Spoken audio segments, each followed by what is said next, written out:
Israel carried out one of its most aggressive strikes inside Beirut in years, killing Hezbollah's deputy chief and top military commander Haitham Ali Tabatabai. צה"ל חיסל את עלי טבטבאי, רמטכ"ל ארגון הטרור חיזבאללה. טבטאי הוא רב מרצחים. ידיו מגואלות בדם של ישראלים ואמריקנים רבים. Who was Haitham Ali Tabatabai? Let's tell you.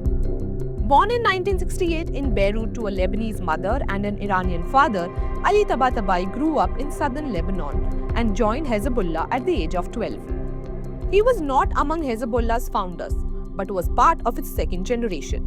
Israel's military said Tabatabai joined Hezbollah in the 1980s and went on to hold several senior roles, including in the Radwan Force, the group's elite combat unit. He was deployed in Syria and Yemen to support allied forces in both conflict zones.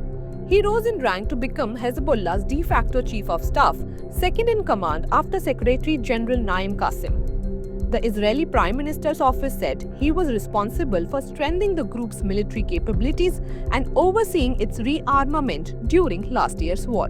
The US State Department designated him a specially designated global terrorist in 2016 and announced a $5 million bounty for information on him.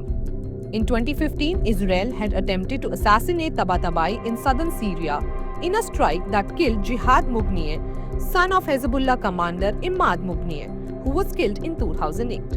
Hezbollah confirmed the strike targeting one of its top leaders but did not disclose the person's identity.